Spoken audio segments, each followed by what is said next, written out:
जेटेट पास करने के उपरांत भी निरंतर लोग अपनी दर दर की ठोकरें खा रहे थे। कई सारे अभ्यर्थियों की उम्र सीमाएं समाप्त हो गई।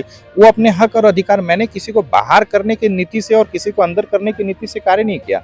मैं अपने संवैधानिक राइट्स का, जो हमारे पास राइट्स थे, उस राइट्स के अकॉर्डिंग हमने भारतीय संविधान के अनुरूप आर्टिकल के अनुच्छेद के तहत हम लोगों ने सुप्रीम कोर्ट गए और सुप्रीम कोर्ट में एसएलपी के माध्यम से हम लोगों ने अपनी बातों को रखा।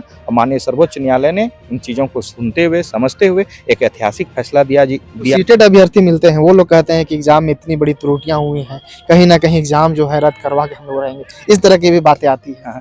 देखिए, समय से स्ट्रगल कर रहे हैं और बहुत मानसिक पीड़ा से हम लोग गुजर रहे हैं। तो आपसे मेरा इतना ही आग्रह है कि जो भी हमारा जो नियुक्ति होने वाला है, नियुक्ति प्रक्रिया, उसको समय से होने दे। कुछ सब्जेक्ट जो है पहले भी रद्द हुआ था, उसके बाद फिर अभी तत्काल में भी एक आध सब्जेक्ट का शायद रद्द हुआ है। तो लोग कह रहे हैं जब परीक्षाएं रद्द होती है तो पूरी परीक्षा में ही त्रुटि है, इस तरह की बातें भी। कहीं कोई दिक्कत नहीं। सहायक आचार्य में सारे के सारे 15 तारीख के बाद से डीबी स्टार्ट हो जाएगी। तो हमारे साथ सहायक आचार्य के परीक्षा दिए हुए छात्र लोग हैं और आप लोग जान रहे हैं कि ये लोग जो है जेटेट के छात्र हैं और जेटेट सीटेट बहुत सारा मैटर चल रहा था बीच में, और जो सुप्रीम कोर्ट से फैसला आया है कि सीटेट वाले को भी बाहर किया गया है कहीं ना कहीं। और ये लोग रिजल्ट की मांग करने के लिए इससे पहले भी मुख्यमंत्री आवास भी गए थे मिलने के लिए, और ये लोग रिजल्ट की एक तरह से इंतजार कर रहे हैं। उन्हीं सब मुद्दा को लेकर बातचीत करेंगे और इसमें जो है पारा टीचर नन पारा का भी मामला चल रहा था, उन्हीं सब मुद्दा को लेकर इनसे बात करेंगे। क्या कहेगा आप लोग का रिजल्ट जो है सहायकाचार्य का कब आने वाला है? देखिए, अभी विगत कुछ दिन पहले 23 तारीख को ये माननीय उच्च न्यायालय की ओर से ये एक जजमेंट आया है और उसके साथ साथ उसमें नई कैलेंडर प्रस्तावित की गई है, जिसमें कि कक्षा 6 से 8 के लिए अगस्त में और कक्षा 1 से 5 के लिए सितंबर में नियुक्ति की बात की गई है। कब तक लग रहा है फिर एकदम? हाँ, तो कब रिजल्ट मतलब कब आ जाएगा एकदम? रिजल्ट का तो ये नहीं बताया जा सकता है, लेकिन कि 15 तारीख से हालांकि वो सेकंड वीक ऑफ कहा गया है, तो डीवी स्टार्ट हो जाएगी कक्षा 6 से 8 के साइंस के अभ्यर्थियों का, मैथ्स और साइंस के अभ्यर्थियों का। तो चंद 1 वीक के अंदर ये डीवी स्टार्ट हो जाएगी।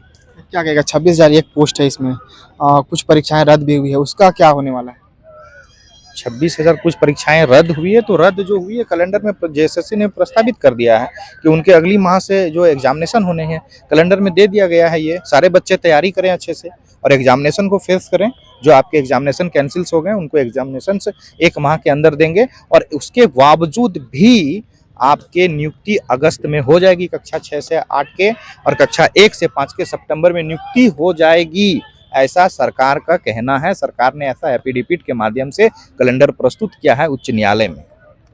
क्या कहेगा? जब से सुप्रीम कोर्ट आप लोग गए हुए थे, हाईकोर्ट में मामला एक तरह से चल रहा है, सीटेट को जब से बाहर किया गया है, वो लोग भी कहीं ना कहीं नाराज चल रहे हैं। क्या उनको भी इस परीक्षा में शामिल किसी न किसी तरह से होना चाहिए या फिर क्या कहेंगे? देखिए, अब ये सारी अटकनें जो है समाप्त हो चुकी है। जब सर्वोच्च न्यायालय का डिसीजन आ गया और उसके बाद अब इन सब चीज़ों पे अंकुश लग चुका है। अब इस पे हम लोगों को बातचीत करने के लिए रहा नहीं गया है। हाँ, संविधान है, भारतीय संविधान में जो व्यवस्थाएं दी गई है उसके अनुरूप जो भी व्यवस्था है कि हाँ, रिव्यू पिटीशन वो लोग फाइल किए हुए हैं, विचाराधीन है मामला। अब क्या होगा उसमें, वो तो शायद वो बेहतर बता पाएंगे कि उसमें क्या हो रही है और क्या प्रोसेस की जा रही है। पर क्या लगता है रिव्यू में जिस प्रकार गए हैं, क्या लग रहा है कि वो लोग भी झारखंड के ही, वो लोग का कहना है जिस प्रकार से कि हम लोग को मौका दिया गया जब हाईकोर्ट में सुप्रीम कोर्ट ने जो है। देखिए, झारखंड का होने से मतलब नहीं है। 2 बच्चे झारखंड के, सारे के सारे बच्चे झारखंड के हैं। सवाल ये नहीं था, सवाल ये था कि क्या शैक्षणिक योग्यता होनी चाहिए और उसके अनुरूप हर एक चीज़ का एक मापदंड है। किसी भी नियुक्ति प्रक्रिया को लेने के लिए एक मापदंड तय की जाती है, गवर्नमेंट के द्वारा एक नियमावली बनाई जाती है कि ऐसे ऐसे इतने वर्ग के बच्चे, इतने उम्र सीमाएं के बच्चे, ये शैक्षणिक योग्यता, इसके अनुरूप जो लोग एलिजिबल होते हैं, चाहे वो झारखंड के अभ्यर्थी हैं, तो उनको उस नियुक्ति प्रक्रिया का पात्र समझा जाता है। और हम लोगों को जो लगा, जो हम लोगों के साथ आहत हुई पिछले 8-10 वर्षों से जेटेट पास करने के उपरांत भी निरंतर लोग अपनी दर दर की ठोकरें खा रहे थे। कई सारे अभ्यर्थियों की उम्र सीमाएं समाप्त हो गई। वो अपने हक और अधिकार, मैंने किसी को बाहर करने की नीति से और किसी को अंदर करने की नीति से कार्य नहीं किया। मैं अपने संवैधानिक राइट्स का, जो हमारे पास राइट्स थे, उस राइट्स के अकॉर्डिंग हमने भारतीय संविधान के अनुरूप आर्टिकल के अनुच्छेद के तहत हम लोगों ने सुप्रीम कोर्ट गए और सुप्रीम कोर्ट में एसएलपी के माध्यम से हम लोगों ने अपनी बातों को रखा। माननीय सर्वोच्च न्यायालय ने इन चीज़ों को सुनते हुए, समझते हुए एक ऐतिहासिक फैसला दिया गया, जो कि सहायक आचार्य के अभ्यर्थियों के लिए जरूर खुशी की विषय है। अच्छा, क्या लग रहा है जब आप लोग हाईकोर्ट गए थे उस समय सीटेट वाले शामिल होंगे इस तरह कहा गया था, उसमें क्या लॉजिक दिया गया था और जब सुप्रीम कोर्ट गए उसमें बाहर क्या जाएगा, दोनों का लॉजिक को थोड़ा सा समझाने का मेरे दर्शकों को कोशिश की, क्योंकि लोग कंफ्यूज हैं अभी भी। नहीं देखिए, बेसिकली क्या है कि पहले हाईकोर्ट वाला समझा दीजिए। नहीं देखिए, हाईकोर्ट में चूंकि उन लोगों का प्रेयर यह था पीआईएल के माध्यम से, झारखंडी सीटेट उत्तीर्ण अभ्यर्थी संघ के माध्यम से, कि राज्य में पिछले 7 वर्षों से जेटेट की परीक्षा नहीं हुई है, तो जेटेट की परीक्षा नहीं हुई तो सीटेट पास, हम लोग केंद्रीय पात्रता परीक्षा पास हैं, तो हम लोगों को भी राज्य में इस शिक्षक नियुक्ति प्रोसेस में हम लोगों को भाग लेने का अवसर दिया जाए, ये प्रेयर था उनका। और प्रेयर होने के बाद जब फाइनल हेयरिंग होने के बाद जब जजमेंट रिजर्व रखा गया, जब जजमेंट देने की बारी आई, तो राज्य सरकार के एजी को तलब किया गया और हाईकोर्ट में राज्य सरकार के एजी आते हैं, और एजी आने के बाद अपना जब जज साहब उनसे उसी दिन सेम डे वो रिटायर होने वाले थे, उसी दिन झारखंड हाईकोर्ट के उच्च जो है मुख्य न्यायाधीश थे, वो रिटायर होने वाले थे, और उसमें एजी साहब को बुला के पूछा गया कि आप इन बच्चों के बारे में क्या, तो कंसीडर किया गया एजी के स्टेटमेंट पे, और उन्होंने सम्मिलित कर दिया ये कहते हुए कि 3 वर्षों के बाद उनको जेटेट देनी पड़ेगी।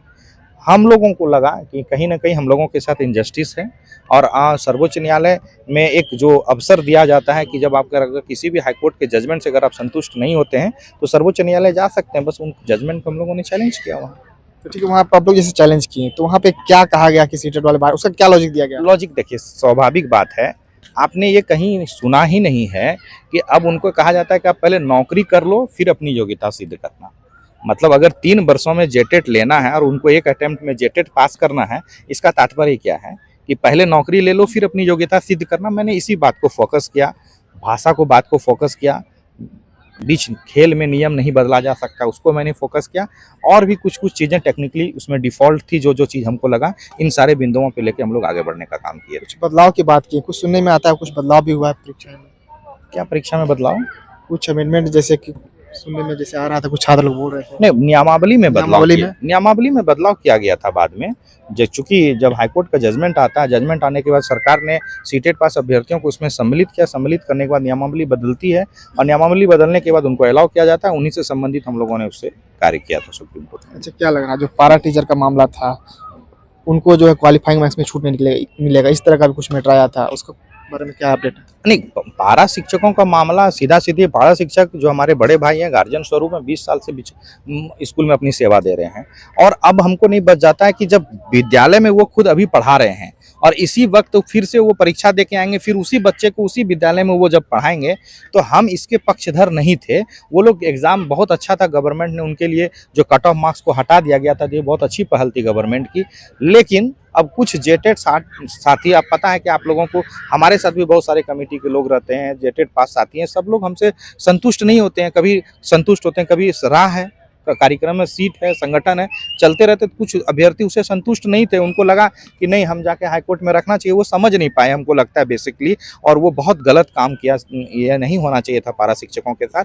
और उसके बाद जब हाईकोर्ट में ये डिसीजन आता है कि नहीं, आपके कट ऑफ मार्क्स को फिर से बरकरार रखी जाती है, इसको लेके जो एक चिंता का विषय बना हुआ था, फिर सुप्रीम कोर्ट चले जाते हैं, और सुप्रीम कोर्ट में ये मामला विचाराधीन है अभी। अच्छा, क्या लग रहा है 26,001 पोस्ट जो है आप लोग का, उसमें कितना रिजर्व है पारा टीचर लोग? 13,000 सीट इसमें रिजर्व है, यानी 50% आरक्षण पारा शिक्षकों को दिया गया है इसमें। बाकी बात 50% में जेटेड वाले। हाँ जी, 50% जो रेस्ट सब बन जाए, नॉन पारा जो है 13,000 सीट हम लोगों के लिए है, इसमें यही व्यवस्था दी। जो सीटेड अभ्यर्थी मिलते हैं वो लोग कहते हैं कि एग्जाम में इतनी बड़ी त्रुटियां हुई हैं, कहीं ना कहीं एग्जाम जो है रद्द करवा के हम लोग रहेंगे, इस तरह की भी बातें आती हैं। हाँ, देखिए ये बस कह रहे हैं ना कि ये अपनी एक मनगढ़ंत कहानी है कि त्रुटियां हुई है, ये हुई है। पहले जब अपॉर्चुनिटी की बात थी तभी त्रुटियां नहीं हुई थी। जब अब अपॉर्चुनिटी जब सुप्रीम कोर्ट से जजमेंट आ जाता है, जजमेंट आने के बाद जब आप रिव्यू फाइल करते हो तो त्रुटियां नहीं होती है। जब अब लगता है कि आपके पास कोई विकल्प नहीं है, या अपने आम जो उनके जो सीटेड पास अभ्यर्थी हैं जिनको बरगलाने का काम करे, या कुछ आम अभ्यर्थियों तक जो भी मैसेज देने का काम कर रहे हैं कि उनको एक उम्मीद की किरण या जो भी चीज़ें हैं उनको कहने के लिए, अपनी व्यवस्था के लिए अगर इन चीज़ों को कहना चाहते हैं कि नहीं हम रद्द करा देंगे, तो ये सब बहुत ही गलत नीति है। झारखंड में आप संवैधानिक राइट्स के तहत आपको जो भी ठीक लगता है, आप कानून है, व्यवस्था, उसके तहत आप आगे बढ़िए। अगर उस सच में अगर ऐसा कुछ होगा तो न्यायालय इस पर विचार जरूर करेगी। कुछ सब्जेक्ट जो है पहले भी रद्द हुआ था, उसके बाद फिर अभी तत्काल में भी एक आध सब्जेक्ट का शायद रद्द हुआ है, तो लोग कह रहे हैं जब परीक्षाएं रद्द होती है तो पूरी परीक्षा में ही त्रुटि है। इस तरह की बातें भी आती हैं। नहीं, ऐसा बिल्कुल नहीं है, क्योंकि देखिए परीक्षा रद्द होने का पहले प्रोसेस को समझना पड़ेगा। अच्छा, कौन-कौन सा रद्द हुआ है कुछ? 1 to 5 का कुरमाली का हुआ है, पंचपरगनिया का हुआ है और हो का हुआ है। कक्षा 6 से 8 में भाषा के खंड से केवल उर्दू विषय का हुआ है। अच्छा, रद्द होने का कारण क्या था उसमें? रद्द होने का कारण केवल यह था कि बच्चों ने ये कहा कि जो भी हमको दी गई थी, हम लोगों को एक जो एग्जामिनेशन से पहले नियमावली और नियमावली के बाद नोटिफिकेशन में दी जाती है, जो भी हम लोगों को सिलेबस दिया गया, तो उसके सिलेबस से बाहर आउट ऑफ सिलेबस क्वेश्चंस पूछे गए थे। उन्होंने जेएसएससी मतलब हाई कोर्ट जाके बच्चे अपने पक्ष रखते हैं, पक्ष रखने के बाद उन सारे डाटा को प्रस्तुत करते हैं, प्रस्तुत करने के बाद एक कमेटी बना के हाई कोर्ट आदेश करती है जेएसएससी को कि आप एक कमेटी बनाओ और जो बच्चे कह रहे हैं क्या इसको फाइंड आउट कीजिए कि ये कहाँ तक बात सही है। जेएसएससी उसके बाद एक कमेटी गठित करती है, कमेटी गठित करने के बाद उन पेपर को सेलेक्ट किया जाता है, सेलेक्ट करने के बाद जांच होती है, जांच आने के बाद क्रम में ये पता चलता है कि सच में आउट ऑफ सिलेबस पूछा गया था। उसके बाद आयोग फिर उसको स्वीकारती है कि आउट ऑफ सिलेबस था और आयोग उसके अनुरूप जो है एग्जाम बोलती है कि ठीक है, अगर कुछ त्रुटियां हो गई थी एग्जाम लेने में अगर सिलेबस को लेके तो उसको चेंज करते हुए वो फिर से पुनः निर्धारित कर रही है परीक्षा के शेड्यूल। क्या लग रहा है और भी जितना परीक्षाएं हुई हैं जो रद्द हो रहा है उसी के साथ और भी कुछ परीक्षाएं आ सकते हैं या फिर और बाकी बात सब ठीक-ठाक है? अब कहीं कोई दिक्कत नहीं, सहायक आचार्य में सारे के सारे 15 तारीख के बाद से डीबी स्टार्ट हो जाएगी। सारे बच्चे अपने अपने डीबी कराएंगे, जो भी कागजात है वो करें। बाकी बात संगठन की ओर से जितनी भी ताकत के साथ कार्य करने की ज़रूरत है, जो भी अटकनें अभी आ रही है, जो रिस्पांस की उनका दे दिया गया है, ये हो गया है, आगे ये होगा, उसके लिए संगठन पूरा मजबूती के साथ खड़ी है। मेरा लक्ष्य केवल और केवल ये है कि 26,001 सीट पे किसी भी परिस्थिति में जेटेट पास अभ्यर्थियों की नियुक्ति हो और ये हो के रहेगी। इसके लिए अंतिम सांस तक इस लड़ाई को लड़ते रहेंगे। अच्छा, क्या लग रहा है कि जेटेट का परीक्षा जो है झारखंड में 2 बार हुआ है, झारखंड बना है तब से, क्या कहेगा? हाँ ठीक है, झारखंड निर्माण के पश्चात 2013 और 2016 में जेटेट हुई है। सरकार की बहुत बड़ी विफलता है ये, सरकार की बहुत बड़ी विफलता है। सरकार को निरंतर टेट ऑर्गेनाइजेशन कराना चाहिए था, टेट लेनी चाहिए थी, सरकार नहीं ली है। सरकार की खामियां हैं, सरकार की गलती है, उसके लिए कहीं ना कहीं अभ्यर्थी उससे सफ़र कर रहे हैं। लेकिन साथ साथ में आपको ये भी देखना पड़ेगा, जेटेट करा तो आप लेते हैं, 2016 में आप जेटेट करा लेते हैं, आज तक एक अवसर आपने नहीं दिया कराने के बाद भी। तो क्या आप जेटेट अगर निरंतर 5 साल करा भी देते तो क्या बच्चों को विद्यालय जाने का अवसर मिल जाता? क्या झारखंड की शिक्षा व्यवस्था ठीक हो जाती? क्या झारखंड में शिक्षकों की कमी दूर हो जाती? क्या जो लोग दर दर के ठोकरे खाने लाख 2 लाख रुपया दे के घर द्वार बेच के जो बीएड किए हैं, डीएलएड किए थे, 2016 में टेट पास किए थे, क्या उनकी समस्याएं दूर हो गई? क्या उनको अवसर मिला? सरकार को एक तरफ ये भी देखने की जरूरत है, कहीं ना कहीं उन अभ्यर्थियों के साथ भी बहुत ही इनजस्टिस हुआ, बहुत ही उनके साथ नाइंसाफी हुआ। पिछले 10 साल से योग्यता सिद्ध होने के बाद, जिनको योग्यता होने के बाद भी अगर दरकिनार कर दिया गया हो तो सबसे अधिक तो गलती उनके साथ हुई है। एक तरह से कहा जा सकता है यहाँ पे कि जो सीटेट वाले हैं कहीं ना कहीं सरकार की गलतियों का जो है उनको भी नुकसान झेलना पड़ रहा है। बिल्कुल, सरकार की गलतियों का सच में सीटेट पास अभ्यर्थियों को नुकसान झेलना पड़ा, मैं इसको स्वीकारता हूं। लेकिन सरकार की गलत नीतियों की वजह से अगर आप कंपैरिजन करेंगे तो सीटेट अगर आप पास करते हैं तो केंद्रीय विद्यालय में आपको अवसर दिया जाता है, लेकिन अगर आप जेटेट पास करते हैं तो आपको कहीं ना कहीं झारखंड में एक अवसर देना चाहिए था, जो कि आज तक आपको एक अवसर नहीं देना, ये राज्य के लिए दुर्भाग्य है, हम लोगों के लिए भी दुर्भाग्य है। अंत में कुछ बोलना चाहिएगा छात्रों को? बस अंत में यही कहना चाहेंगे छात्रों को, अभी जो है किसी के बहकावे में ना आए और कहीं इधर उधर सोचने की जरूरत नहीं है। 26,001 सीट पे परिमल कुमार निरंतर कार्य कर रही है। किसी भी परिस्थिति में इस नियुक्ति प्रक्रिया पे किसी प्रकार की अगर बाधा उत्पन्न होगी तो पूरी ताकत और पूरी मजबूती के साथ परिमल कुमार और पूरी टीम खड़ी रहेगी। मेरा नाम परिमल कुमार हुआ, संघ के प्रदेश अध्यक्ष। और भी कुछ साथी हैं, थोड़ा सा उनसे भी बातचीत करेंगे। क्या कहेगा, सहायक आचार्य का जो परीक्षा हुआ है उसका सुनने में आ रहा है रिजल्ट जल्द से जल्द आने वाला है, क्या? सबसे पहले तो आपको गुड इवनिंग और झारखंडी जोहार। मैं हमारे जो झारखंड की सरकार है उनसे मैं इतना ही आग्रह करना चाहूँगी कि हम लोग काफ़ी समय से स्ट्रगल कर रहे हैं और बहुत मानसिक पीड़ा से हम लोग गुजर रहे हैं। तो आपसे मेरा इतना ही आग्रह है कि जो भी हमारा जो नियुक्ति होने वाला नियुक्ति प्रक्रिया उसको समय से होने दे और हमारे साथ न्याय करें, जो कि हम लोग का हक है वो हम लोग को दिलाएं। बस इतना ही कहना चाहूँगी। रिजल्ट कब तक आ रहा है, क्या अपडेट है वो? मेरा तो SST है, तो इसी महीने आने की वैसे जो आशंका है जो होने वाली है, तो इसी महीने से DV वगैरह होने वाली है। क्या कहेगा, जेटेट का परीक्षा जो है हमेशा होना चाहिए झारखंड में या फिर झारखंड बने 2 बार मात्र हुआ है? हाँ, एकदम होना चाहिए, हर साल ही होना चाहिए, जो कि यहाँ पे हो नहीं रहा है और नहीं होने की वजह से ही इतना हमारे साथ में इतनी भीड़ जो बहुत ज्यादा आ गई है बच्चों की, तो इसी वजह से हो रहा है। तो हर साल होनी चाहिए। और कुछ मैसेज देना चाहिएगा छात्रों को, क्योंकि पूरा बात उनसे कर चुके हैं? छात्रों को मैं बस इतना ही कहना चाहूंगी कि अभी आप लोग होपलेस ना हो और आशा बनाएं, उम्मीद बनाए रखें और सभी के साथ बहुत अच्छा होगा और सही न्याय होगा। Thank you. चलिए तो देख सकते हैं सहायक आचार्य के अभ्यर्थी लोग थे और जिस प्रकार से सीटेट जेटेट का मामला चलते रहता है उनसे हम थोड़ा सा बातचीत करने की कोशिश की, पर जानकारी यही मिल के आ रहा है कि कहीं ना कहीं इन लोग का रिजल्ट जो है आने वाला है। अब देखने वाला विषय होगा कि आगे क्या क्या होता है। कुछ भी अपडेट होगा बीच में वो भी देंगे।